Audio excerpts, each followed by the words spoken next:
할렐루야. 연합하는 성도의 능력, 또 중보기도의 능력을 믿고 이 시간 하나님께 예배하는 저와 여러분 가운데 놀라운 하나님이 주시는 응답의 역사가 있기를 주님의 이름으로 축원드립니다.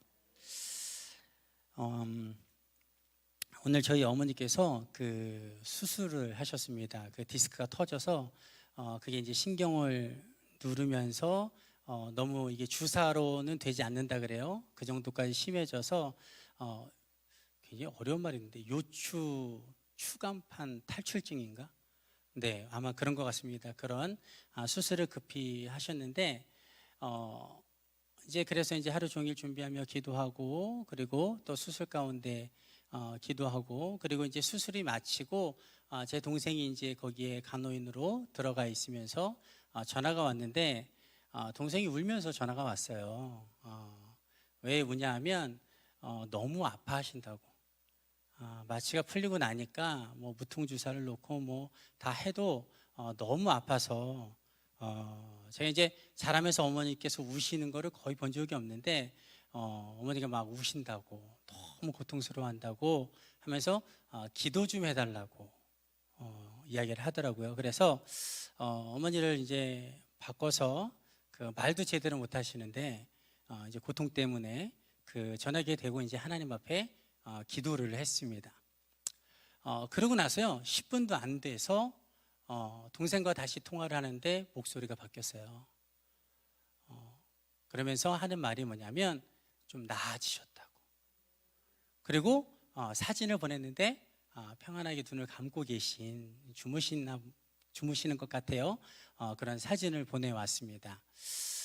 제가 본래 말씀 전에 이 간증을 하지 않으려고 했는데 뒤에 앉아 있으면서 찬양하는 가운데 나눠야 되겠다는 마음이 들었어요. 왜냐하면 여러분 우리는 하나님께서 주신 중보기도의 능력이 있는 사람들입니다. 연합하여 기도하는 그 기도의 특권을 가지고 있는 사람들이에요. 동생이 기도하고 제가 기도하고 또 제가 기도하고 나서 또 바로 아내에게 메시지를 보내서 기도를 부탁했습니다. 저는 하나님께서 그 통증을 멎게 해주셨다라고 100% 믿습니다.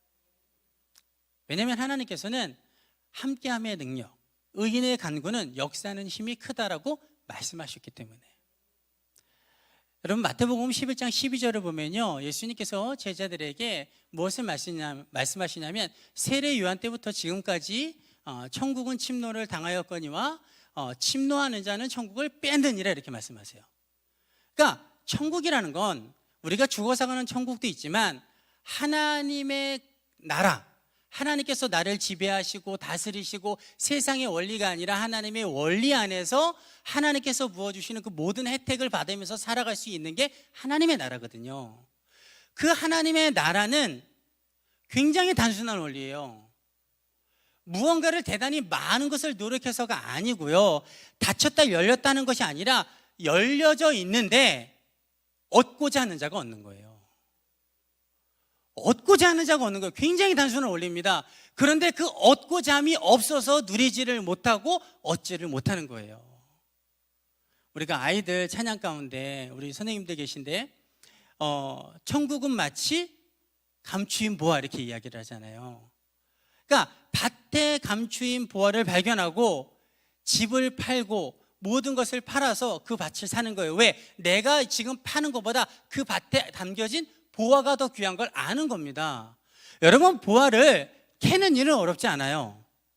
근데 누가 그것을 헌신하여 캘 수가 있겠습니까? 발견한 자가 캐는 거예요. 여러분 하나님이 우리에게 타 종교처럼 큰 고행을 하라고 말씀하십니까? 엄청난 힘든 어떤 역경의 세월을 지나서야 조그만 깨달음을 주고 큰 것을 준다고 말씀하십니까? 108배를 하고 탑을 돌고 오체투지를 하고 그래야만 우리에게 무언가를 응답하신다 말씀하십니까? 여러분 아니에요.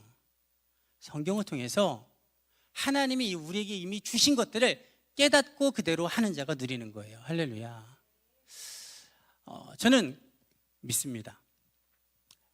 여기 이렇게 앉아서 예배하고 기도하시는 분들의 삶과 가정, 그리고 그렇지 않은 분들은 제가 저주하는 게 아니라 분명히 다른 삶으로 달라질 겁니다. 왜냐하면 그 특권을 누리는 자와 누리지 못하는 자는 달라질 수밖에 없어요. 우리가 함께 모였으면 좋겠습니다. 모여서 연합하여 기도했으면 좋겠습니다. 아니, 하나님이 우리에게 주셨는데, 아니, 하나님이 줄까 말까가 아니잖아요. 하나님이 하라잖아요. 하면 행하신다잖아요. 우리가 그런 기도의 능력을 사용하는 교회가 되고 또 우리의 신앙이 되기를 주님의 이름으로 축원드립니다. 오늘은 여러분과 함께요, 내가 누구인지는 중요하지 않습니다 라는 제목으로 함께 말씀을 나누기를 원합니다. 먼저 지난 시간에 나누었던 내용은 뭐였습니까? 다 기억나시죠? 그렇죠? 네, 안 기억나셔도 괜찮습니다. 제가 다시 한번 알려드리면 되거든요. 우리가 크게 두 가지를 나눴어요. 그런데 그 두 가지를 나눌 때 물음이 뭐였냐면, 왜 도대체 하나님께서는 모세에게 발에서 신을 벗으라고 말씀하셨을까?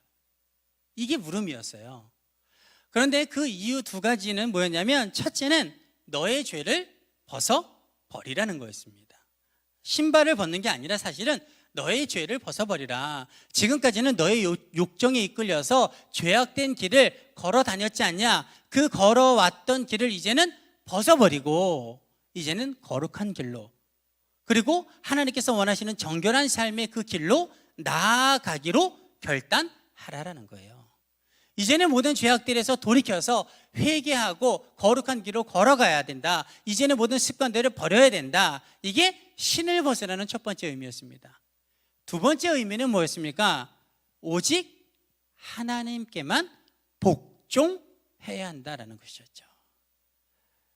왜냐하면 당시에 신은 노예에게는 신기지 않았어요. 기억나시죠? 노예에게는 왜 신기지 않았냐면 제 마음대로 다닐 수 없는 존재였기 때문에. 그래서 모세 보고도 뭐라고 말씀하시는 거예요? 이제 내 신을 벗어라. 너의 주인은 나야. 지금까지는 내 마음대로 다닐 수 있었고 내 마음대로 네가 주인된 삶을 살았지만 이제부터는 내가 너의 주인이란다. 이제 너는 나의 뜻에 복종하고 순종하는 삶을 살아야 된다. 그래서 신을 벗으라고 말씀하시는 거죠. 여러분, 그래서 우리도 그와 같이 날마다 우리의 죄악된 길에서 벗어나서 거룩한 길로 다니기를 노력하고, 또한 이제는 내가 주인 되어 내 마음대로 살았던 그 모든 삶의 습관들을 벗어버리고 우리가 예수를 주로 고백했던 그 고백을 날마다 기억하고 오직 예수 그리스도의 뜻대로, 오직 하나님의 뜻대로 순종하는 삶을 살아야 될 줄 믿습니다. 이게 지난 시간에 우리가 함께 나눴던 내용입니다. 여러분, 이제 본문으로 들어가서 오늘 본문을 보면 모세에게 하나님께서 발에서 신을 벗으라고 말씀하신 이후에 이렇게 말씀하세요. 나는 내 조상의 하나님, 즉 아브라함의 하나님, 이삭의 하나님, 야곱의 하나님이니라 라고 말씀하십니다. 여러분, 이렇게 하나님 말씀하시면서 무엇을 하고자 하는 겁니까? 자신의 정체를 드러내고자 하시는 거예요. 자신의 정체를, 내가 너의 조상들의 하나님이야. 내가 너에게 신으로서 나타났는데 나는 너와 관계가 있는, 그리고 내가 알고 있는, 그리고 약속되어진 그 하나님이란다라는 것을 드러내시는 겁니다.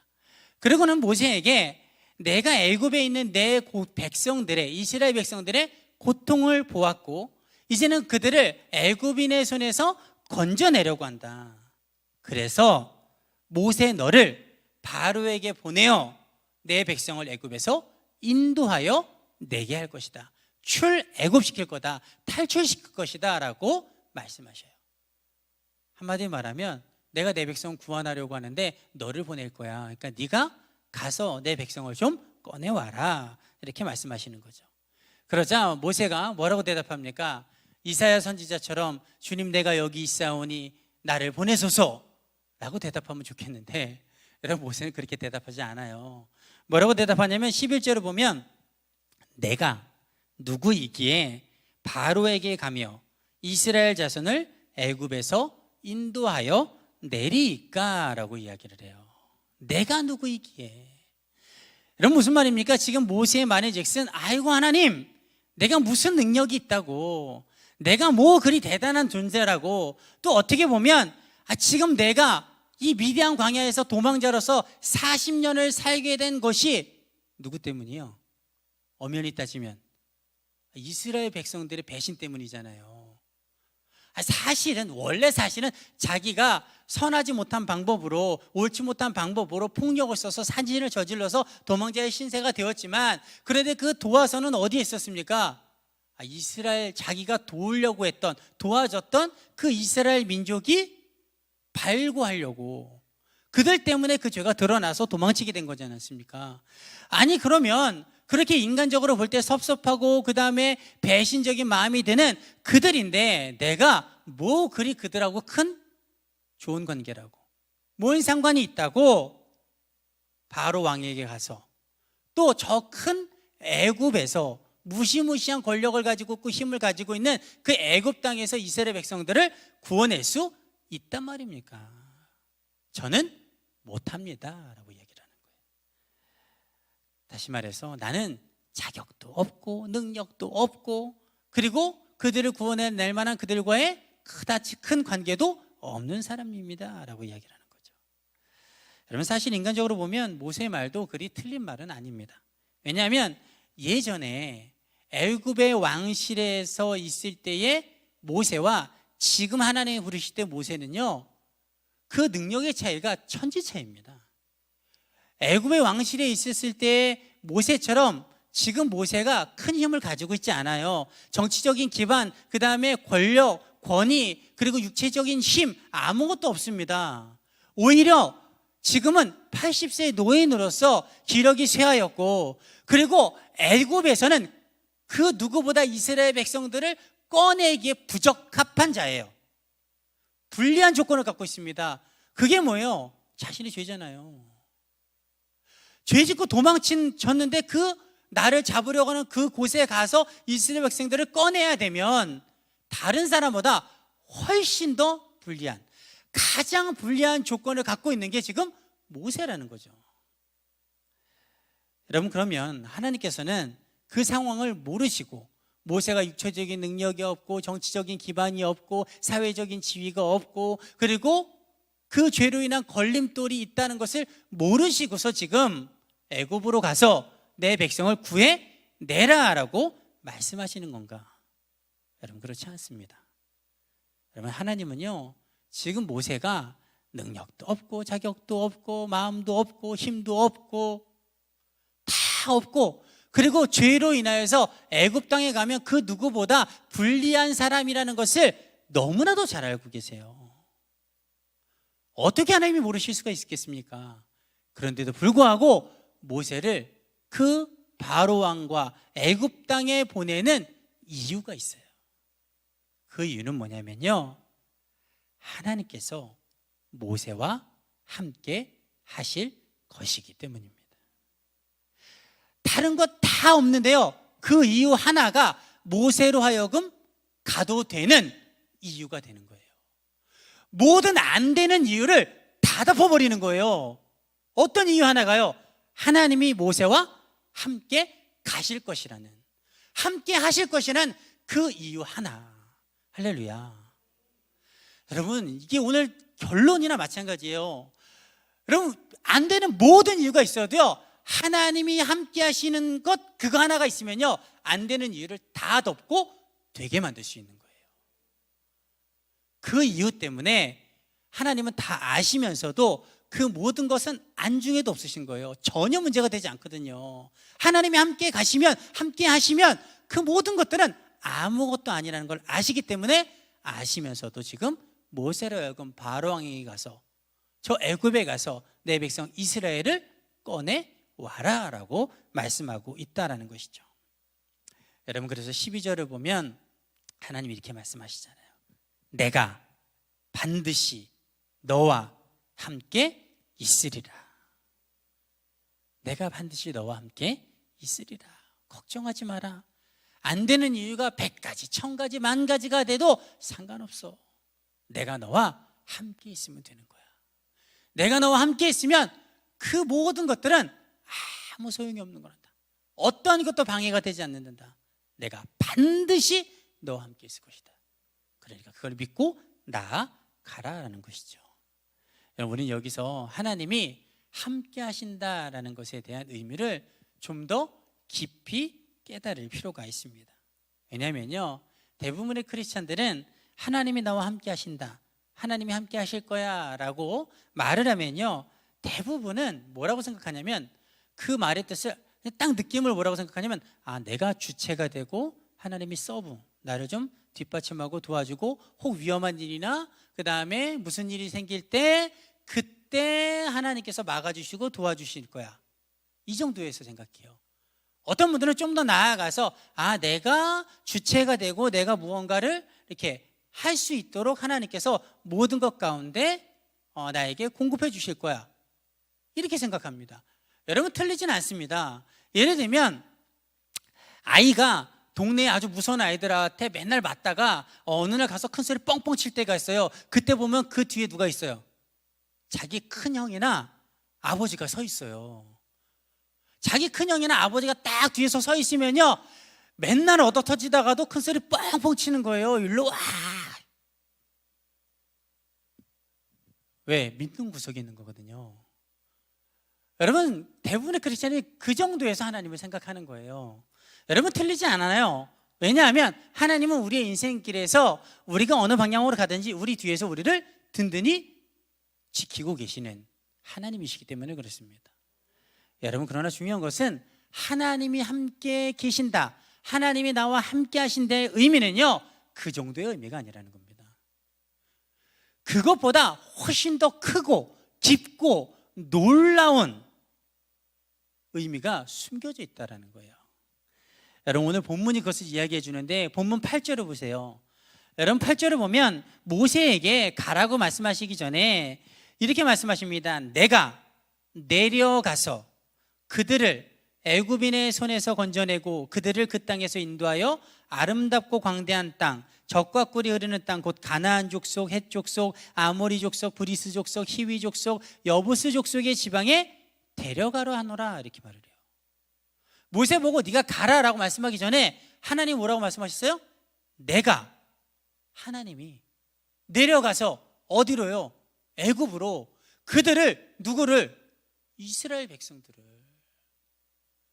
그들을 어디까지? 가나안 땅까지 데려갈 것이다. 여러분, 지금 이 말씀은 뭐냐면, 하나님께서 모세로 하여금 이스라엘 백성들을 건져내라고, 네가 가서 건져와라 라고 말씀하고 계시지만, 실제로는 뭐예요? 하나님께서 내려가셔서 그들을 건져내시겠다라는 거예요. 겉으로 눈에 보여지는 것은 모세가 가고 모세가 이스라엘 백성들을 애굽에서 출애굽시키는 것처럼 보이지만, 사실 그 모든 역사의 주체는 모세와 함께 하고 계시는 하나님이시다라는 겁니다. 그러므로 하나님께서요, 함께 하신다라는 뜻은 하나님이 단지 보조 역할이나 든든한 뒷배 정도로서가 아닌, 하나님 그분이 주체가 되어주시는 것, 그분이 주체가 되어주시는 것, 그것이 하나님이 함께 하신다에 대한 의미가 되는 것입니다. 여러분, 창세기 26장 2절에서 4절을 보면요, 이렇게 말하고 있습니다. 여호와께서 이삭에게 나타나 이르시되 애굽으로 내려가지 말고 내가 내게 지시하는 땅에 거주하라. 이 땅에 거류하면 내가 너와 함께 있어 내게 복을 주고 내가 이 모든 땅을 너와 내 자손에게 주리라. 내가 내 아버지 아브라함에게 맹세한 것을 이루어 내 자손을 하늘의 별과 같이 번성하게 하며 이 모든 땅을 내 자손에게 주리니 내 자손으로 말미암아 천하 만민이 복을 받으리라 라고 말씀하세요. 여러분 보세요. 지금 이 말씀인 즉슨 곰곰이 들여다보면 복을 이루는 주체가 이삭입니까? 하나님이십니까? 하나님이에요. 하나님께서 복을 주시고 땅을 주시고 잔손을 번성하게 하시고 천하 만민이 이삭으로 하여금 복을 누리게 하신다라는 거예요. 그런데 그 앞에 붙는 전제가 있습니다. 뭐가 되기만 하면 내가 너와 함께 있어, 이렇게 말을 해요. 농사를 이삭이 짓고 양떼를 이삭이 치고 그 다음에 사람들을 이삭이 관리하고 다른 민족과 이삭이 만나고, 여러분 보여지는 것은 이삭이 하는 것 같지만 사실은 누가 그와 함께하고 계시는 하나님이 모든 것들을 만드시고 부어 주신다라는 거예요. 주체가 이삭이 아니라는 겁니다. 여러분 창세기 28장 15절을 보면요, 베델에서 하나님이 야곱에게 나타나셔서 이렇게 말씀하십니다.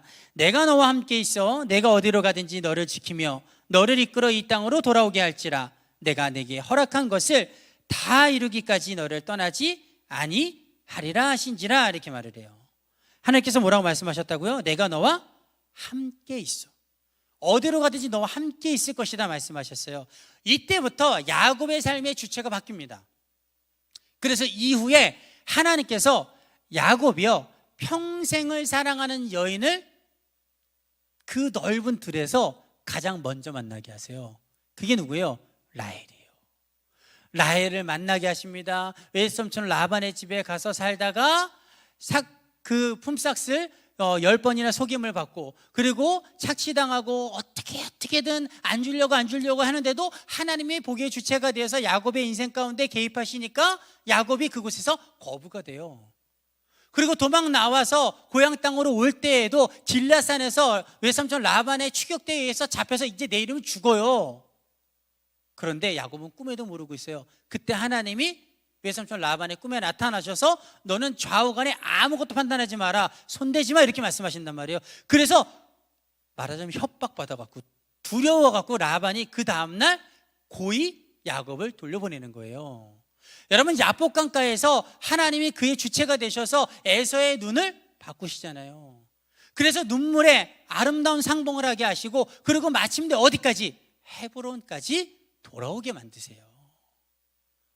하나님께서 내가 너와 함께 있겠다, 어디로 가지 너와 함께 있을 것이다 말씀하신 이후부터는 야곱의 삶의 주체가 야곱이 아닌 하나님이셨다라는 거예요.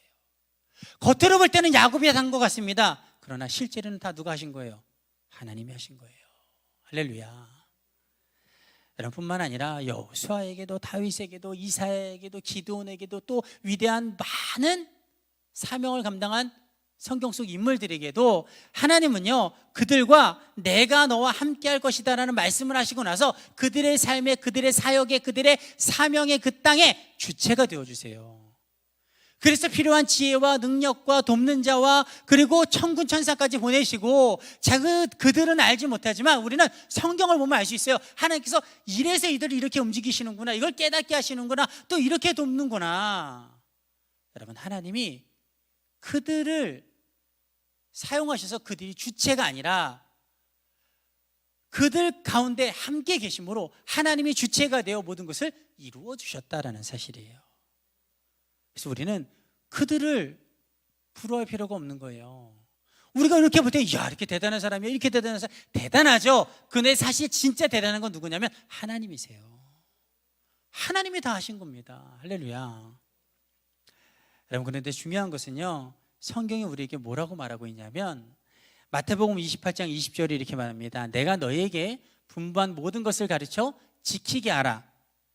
볼지어다 내가 세상 끝날까지 너희와 항상 함께 있으리라 하시니라.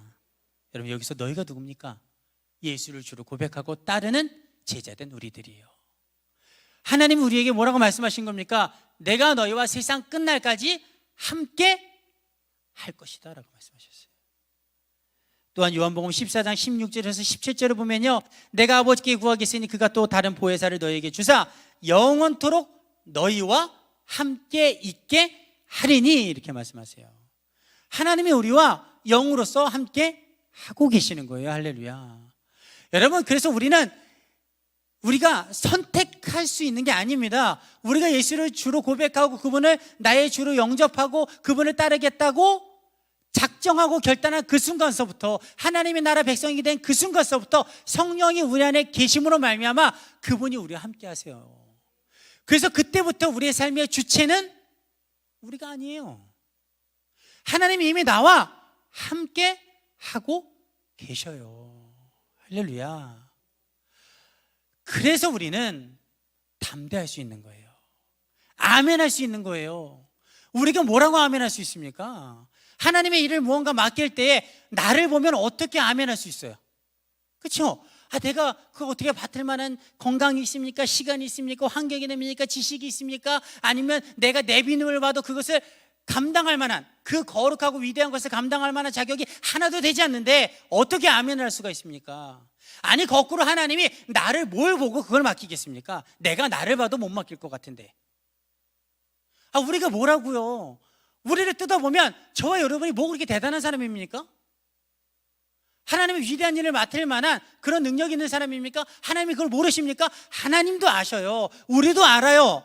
그런데 하나님이 우리에게 맡기시는 이유, 또한 그것을 엄청난 일임에도 불구하고 내게 자격 없음을 내가 알고도 아멘으로 내가 순종할 수 있는 이유는 딱 하나예요. 하나님이 나와 함께하고 계시니까. 하나님이 나와 함께하고 있기 때문에 이미 나의 삶의 주체는 하나님이시니까. 하나님이 하실 거니까. 제가 능력이 없어서요, 믿음이 없어서요, 시간이 없어서요, 여러분 그렇게 말씀하지 않으셔도 돼요. 이미 하나님은 다 알고 계셔요. 알고도 나에게 맡기시는 거예요. 알고도 나에게 그런 비전을 품게 하시는 거예요. 선한 일들을 생각나게 하시는 거예요. 때로는 힘에 붙일 만한 것도 맡기시고 마음에 감동을 주시는 거예요. 나를 봐서 아니라니까요. 하나님이 나에게 그렇게 맡기시고 나에게 부어주시는 은혜, 그 사명의 근거는 오직 하나예요. 내가 할 것이 아니기 때문에. 내가 아멘하기만 하면 내 안에서 역사하고 계시는 하나님이 그 일을 행하실 것이기 때문에. 할렐루야. 여러분, 우리는 능력 받아서 하는 것 같지만 사실은 이미 하나님이 함께하고 계시기 때문에 나와 함께하고 계시는 그 하나님의 능력으로 하나님이 행하시는 거예요. 할렐루야. 겉으로 보여지는 것은 그 사람이 뭔가 은사를 받아서 하는 것 같지만 사실 그 이면에는 뭐예요? 실제로는 이미 함께하고 계신 그 하나님이 그 일을 행하고 계신 거예요. 우리도 마찬가지예요. 여러분, 우리는 오직 하나님이 함께하고 계시기에 무엇을 맡기셔도 할 수 있고, 어떤 비전을 내게 품고 생각나게 하셔도 할 수 있는 줄 믿습니다. 여러분, 내가 하려면 어떻게 하나라도 할 수 있습니까? 아무것도 할 수 없어요. 내 안에 계신 하나님이 하시는 거예요. 할렐루야. 시간이 좀 갔는데 제가 청년들에게 몇 번 이야기했는데 옛날에 문학의 밤이라는 게 있었습니다. 그 친구 초청 행사 같은 게 많았어요, 교회에. 제가 학교 다닐 때 다른 교회랑 이제 교환 예배도 드리고 친구 초청 행사도 가고 그랬거든요.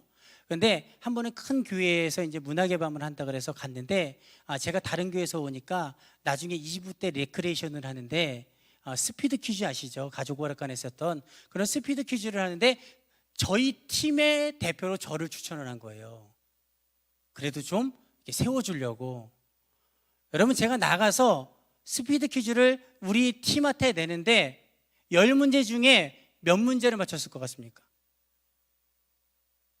제가 한 문제도 못 냈어요. 떨려서. 너무 떨리고 힘들어서 한 문제도 못 냈어요. 설명을 해야 돼요. 설명을 못 하겠는 거예요. 여러분, 그런데 그랬던 제가 여기 서 있어요. 제가 떨려 보이십니까?